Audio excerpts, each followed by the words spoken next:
جن لوگوں کو ہم نے کتاب عنایت کی ہے وہ اس کو ایسا پڑھتے ہیں جیسا اس کے پڑھنے کا حق ہے، یہی لوگ اس پر ایمان رکھتے ہیں، اور جو اس کو نہیں مانتے وہی خسارہ پانے والے ہیں۔ اے بنی اسرائیل، میرے وہ احسان یاد کرو جو میں نے تم پر کیے، اور یہ کہ میں نے تم کو اہل عالم پر فضیلت بخشی، اور اس دن سے ڈرو جب کوئی شخص کسی شخص کے کچھ کام نہ آئے، اور نہ اس سے بدلہ قبول کیا جائے، اور نہ اس کو کسی کی سفارش کچھ فائدہ دے، اور نہ لوگوں کو کسی اور طرح کی مدد مل سکے۔ اور جب ابراہیم کی اس کے پروردگار نے چند باتوں میں آزمائش کی تو وہ ان میں پورے اترے۔ فرمایا کہ میں تم کو لوگوں کا پیشوا بناؤں گا۔ انہوں نے کہا کہ پروردگار، میری اولاد میں سے بھی پیشوا بنائیو۔ فرمایا کہ میرا قول و قرار ظالموں کے لیے نہیں ہوا کرتا۔ اور جب ہم نے خانہ کعبہ کو لوگوں کے لیے جمع ہونے اور امن پانے کی جگہ مقرر کیا، اور حکم دیا کہ جس مقام پر ابراہیم کھڑے ہوتے تھے اس کو نماز کی جگہ بنا لو، اور ابراہیم اور اسماعیل کو حکم بھیجا کہ طواف کرنے والوں اور اعتکاف کرنے والوں اور رکوع کرنے والوں اور سجدہ کرنے والوں کے لیے میرے گھر کو پاک صاف رکھا کرو۔ اور جب ابراہیم نے دعا کی کہ اے پروردگار، اس جگہ کو امن کا شہر بنا، اور اس کے رہنے والوں میں سے جو اللہ پر اور روز آخر پر ایمان لائیں ان کے کھانے کو میوے عطا فرما، تو اللہ نے فرمایا کہ جو کافر ہوگا میں اس کو بھی کچھ مدت تک سامان زندگی دوں گا، مگر پھر اس کو عذاب دوزخ کے بھگتنے کے لیے مجبور کر دوں گا، اور وہ بری جگہ ہے۔ اور جب ابراہیم اور اسماعیل بیت اللہ کی بنیادیں اونچی کر رہے تھے تو دعا کیے جاتے تھے کہ اے ہمارے پروردگار، ہم سے یہ خدمت قبول فرما، بے شک تو سننے والا ہے، جاننے والا ہے۔ اے پروردگار، ہم کو اپنا فرما بردار بنائے رکھیو، اور ہماری اولاد میں سے بھی ایک گروہ کو اپنا حکم بردار بنائیو۔ اور پروردگار، ہمیں ہمارے طریق عبادت بتا، اور ہمارے حال پر رحم کے ساتھ توجہ فرما، بے شک تو ہی توجہ فرمانے والا ہے، مہربان ہے۔ اے پروردگار، ان لوگوں میں انہی میں سے ایک پیغمبر مبعوث کیجو جو ان کو تیری آیتیں پڑھ پڑھ کر سنایا کرے، اور کتاب اور دانائی سکھایا کرے، اور ان کے دلوں کو پاک صاف کیا کرے، بے شک تو غالب ہے، صاحب حکمت ہے۔ اور ابراہیم کے دین سے کون روگردانی کر سکتا ہے بجز اس کے جو نہایت نادان ہو؟ اور ہم نے ان کو دنیا میں بھی منتخب کیا تھا، اور آخرت میں بھی وہ نیک لوگوں میں ہوں گے۔ جب ان سے ان کے پروردگار نے فرمایا کہ میرے فرمانبردار ہو جاؤ، تو انہوں نے عرض کی کہ میں رب العالمین کا فرمانبردار ہو گیا۔ اور ابراہیم نے اپنے بیٹوں کو اسی بات کی وصیت کی،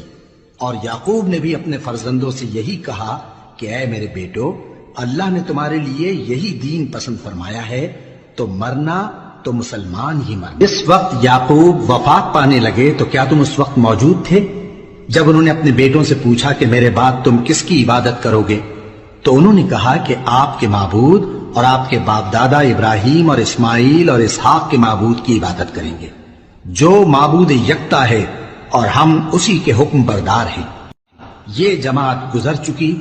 ان کو ان کے اعمال کا بدلہ ملے گا، اور تم کو تمہارے اعمال کا، اور جو عمل وہ کرتے تھے ان کی پرسش تم سے نہیں ہوگی۔ اور یہودی اور عیسائی کہتے ہیں کہ یہودی یا عیسائی ہو جاؤ تو سیدھے رستے لگ جاؤ گے۔ اے پیغمبر، ان سے کہہ دو نہیں، بلکہ ہم دین ابراہیم اختیار کیے ہوئے ہیں، جو ایک اللہ کے ہو رہے تھے اور مشرکوں میں سے نہ تھے۔ مسلمانوں، کہو کہ ہم اللہ پر ایمان لائے، اور جو کتاب ہم پر اتری اس پر، اور جو صحیفے ابراہیم اور اسماعیل اور اسحاق اور یعقوب اور ان کی اولاد پر نازل ہوئے ان پر، اور جو کتابیں موسیٰ اور عیسیٰ کو عطا ہوئیں ان پر، اور جو دوسرے پیغمبروں کو ان کے پروردگار کی طرف سے ملی ان پر، سب پر ایمان لائے۔ ہم ان پیغمبروں میں سے کسی میں کچھ فرق نہیں کرتے، اور ہم اسی معبود واحد کے فرمانبردار ہیں۔ پھر اگر یہ لوگ بھی اسی طرح ایمان لے آئیں جس طرح تم ایمان لے آئے ہو تو ہدایت یاب ہو جائیں، اور اگر منہ پھیر لیں اور نہ مانیں تو وہ تمہارے مخالف ہیں، اور ان کے مقابلے میں تمہیں اللہ کافی ہے، اور وہ سننے والا ہے، جاننے والا ہے۔ کہہ دو کہ ہم نے اللہ کا رنگ اختیار کر لیا ہے، اور اللہ سے بہتر رنگ کس کا ہو سکتا ہے، اور ہم اسی کی عبادت کرنے والے ہیں۔ ان سے کہو کیا تم اللہ کے بارے میں ہم سے جھگڑتے ہو، حالانکہ وہی ہمارا اور تمہارا پروردگار ہے، اور ہم کو ہمارے اعمال کا بدلہ ملے گا اور تم کو تمہارے اعمال کا، اور ہم خاص اسی کی عبادت کرنے والے ہیں۔ اے یہود و نصارا، کیا تم اس بات کے قائل ہو کہ ابراہیم اور اسماعیل اور اسحاق اور یعقوب اور ان کی اولاد یہودی یا عیسائی تھے؟ اے پیغمبر، ان سے کہو کہ بھلا تم زیادہ جانتے ہو یا اللہ؟ اور اس سے بڑھ کر ظالم کون جو اللہ کی شہادت کو جو اس کے پاس کتاب میں موجود ہے چھپائے؟ اور جو کچھ تم لوگ کر رہے ہو اللہ اس سے غافل نہیں۔ یہ انبیاء کی جماعت گزر چکی، ان کو وہ ملے گا جو انہوں نے کیا، اور تم کو وہ جو تم نے کیا، اور جو عمل وہ کرتے تھے ان کی پرسش تم سے نہیں ہوگی۔ احمق لوگ کہیں گے کہ مسلمان جس قبلے پر پہلے سے چلے آتے تھے اب اس سے کیوں منہ پھیر بیٹھے؟ تم کہہ دو کہ مشرق اور مغرب سب اللہ ہی کا ہے، وہ جس کو چاہتا ہے سیدھے رستے پر چلاتا ہے، اور اسی طرح ہم نے تم کو امت معتدل بنایا ہے تاکہ تم لوگوں پر گواہ بنو، اور پیغمبر آخر الزمان صلی اللہ علیہ وآلہ وسلم تم پر گواہ بنے۔ اور جس قبلے پر تم پہلے تھے اس کو ہم نے اس لیے مقرر کیا تھا کہ معلوم کریں کہ کون ہمارے پیغمبر کا تابع رہتا ہے اور کون الٹے پاؤں پھر جاتا ہے۔ اور یہ بات یعنی تحویل قبلہ لوگوں کو گراں معلوم ہوئی، مگر جن کو اللہ نے ہدایت بخشی وہ اسے گراں نہیں سمجھتے، اور اللہ ایسا نہیں کہ تمہارے ایمان کو یوں ہی ضائع کر دے۔ اللہ تو لوگوں پر بڑا مہربان ہے، صاحب رحمت ہے۔ اے پیغمبر صلی اللہ علیہ وآلہ وسلم، ہم تمہارا آسمان کی طرف منہ اٹھانا دیکھ رہے ہیں، سو ہم تم کو اسی قبلے کی طرف جس کو تم پسند کرتے ہو منہ کرنے کا حکم دیں گے، تو اپنا منہ مسجد حرام یعنی خانہ کعبہ کی طرف پھیر لو، اور تم لوگ جہاں ہوا کرو نماز پڑھنے کے وقت اسی مسجد کی طرف منہ کر لیا کرو۔ اور جن لوگوں کو کتاب دی گئی ہے وہ خوب جانتے ہیں کہ یہ نیا قبلہ ان کے پروردگار کی طرف سے حق ہے، اور جو کام یہ لوگ کرتے ہیں اللہ ان سے بے خبر نہیں۔ اور اگر تم ان اہل کتاب کے پاس تمام نشانیاں بھی لے کر آؤ تو بھی یہ تمہارے قبلے کی پیروی نہ کریں، اور تم بھی ان کے قبلے کی پیروی کرنے والے نہیں ہو، اور ان میں سے بھی بعض کے قبلے کے پیرو نہیں۔ اور اگر تم باوجود اس کے کہ تمہارے پاس علم یعنی اللہ کا حکم آ چکا ہے ان کی خواہشوں کے پیچھے چلو گے تو ظالموں میں ہو جاؤ گے۔ جن لوگوں کو ہم نے کتاب دی ہے وہ ان پیغمبر آخر الزمان صلی اللہ علیہ وآلہ وسلم کو اس طرح پہچانتے ہیں جس طرح اپنے بیٹوں کو پہچانا کرتے ہیں، مگر ایک فریق ان میں سے سچی بات کو جان بوجھ کر چھپا رہا ہے۔ اے پیغمبر صلی اللہ علیہ وآلہ وسلم، یہ نیا قبلہ تمہارے پروردگار کی طرف سے حق ہے، تو تم ہرگز شک کرنے والوں میں نہ ہونا۔ اے پیغمبر صلی اللہ علیہ وآلہ وسلم، یہ نیا قبلہ تمہارے پروردگار کی طرف سے حق ہے، تو تم ہرگز شک کرنے والوں میں نہ ہونا۔ اور ہر ایک شخص کے لیے ایک سمت مقرر ہے جدھر وہ عبادت کے وقت منہ کیا کرتا ہے، تو تم نیکیوں میں سبقت حاصل کرو۔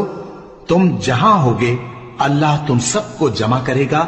بے شک اللہ ہر چیز پر قادر ہے۔ اور تم جہاں سے نکلو نماز میں اپنا منہ مسجد حرام کی طرف کر لیا کرو، بے شبہ یہ تمہارے پروردگار کی طرف سے حق ہے، اور تم لوگ جو کچھ کرتے ہو اللہ اس سے بے خبر نہیں۔ اور تم جہاں سے نکلو مسجد حرام کی طرف منہ کر کے نماز پڑھا کرو، اور مسلمانوں تم جہاں ہوا کرو اسی مسجد کی طرف رخ کیا کرو۔ یہ تاکید اس لیے کی گئی ہے کہ لوگ تم کو کسی طرح کا الزام نہ دے سکیں، مگر ان میں سے جو ظالم ہیں وہ الزام دیں تو دیں، سو ان سے مت ڈرنا اور مجھی سے ڈرتے رہنا۔ اور یہ بھی مقصود ہے کہ میں تم کو اپنی تمام نعمتیں بخشوں، اور یہ بھی کہ تم راہ راست پر چلو۔ جس طرح من جملہ اور نعمتوں کے ہم نے تمہیں میں سے ایک رسول بھیجے ہیں جو تم کو ہماری آیتیں پڑھ پڑھ کر سناتے اور تمہیں پاک بناتے، اور کتاب یعنی قرآن اور دانائی سکھاتے ہیں، اور ایسی باتیں بتاتے ہیں جو تم پہلے نہیں جانتے تھے۔ سو تم مجھے یاد کیا کرو، میں تمہیں یاد کیا کروں گا، اور میرا احسان مانتے رہنا اور میری ناشکری نہ کرنا۔ اے ایمان والو، صبر اور نماز سے مدد لیا کرو، بے شک اللہ صبر کرنے والوں کے ساتھ ہے۔ اور جو لوگ اللہ کی راہ میں مارے جائیں ان کی نسبت یہ نہ کہنا کہ وہ مرے ہوئے ہیں، وہ مردہ نہیں بلکہ زندہ ہیں، لیکن تم کو شعور نہیں۔ اور ہم کسی قدر خوف اور بھوک اور مال اور جانوں اور میووں کے نقصان سے تمہاری آزمائش کریں گے، اور صبر کرنے والوں کو بشارت سنا دو کہ ان لوگوں پر جب کوئی مصیبت واقع ہوتی ہے تو کہتے ہیں کہ ہم اللہ ہی کا مال ہیں اور اسی کی طرف لوٹ کر جانے والے ہیں۔ یہی لوگ ہیں جن پر ان کے پروردگار کی عنایتیں ہیں اور خصوصی رحمت بھی ہے، اور یہی سیدھے رستے پر ہیں۔ بے شک کوہ صفا اور مروہ اللہ کی نشانیوں میں سے ہیں، تو جو شخص خانہ کعبہ کا حج یا عمرہ کرے اس پر کچھ گناہ نہیں کہ دونوں کے درمیان چکر لگائے، بلکہ یہ ایک نیک کام ہے، اور جو کوئی نیک کام کرے تو اللہ قدردان ہے، دانا ہے۔ جو لوگ ہمارے حکموں اور ہدایتوں کو جو ہم نے نازل کی ہیں کسی غرض فاسد سے چھپاتے ہیں، باوجود کہ ہم نے ان کو لوگوں کے سمجھانے کے لیے اپنی کتاب میں کھول کھول کر بیان کر دیا ہے، ایسوں پر اللہ اور تمام لعنت کرنے والے لعنت کرتے ہیں۔ ہاں، جو توبہ کرتے ہیں اور اپنی حالت درست کر لیتے ہیں اور احکام الہی کو صاف صاف بیان کر دیتے ہیں تو میں ان کے قصور معاف کر دیتا ہوں،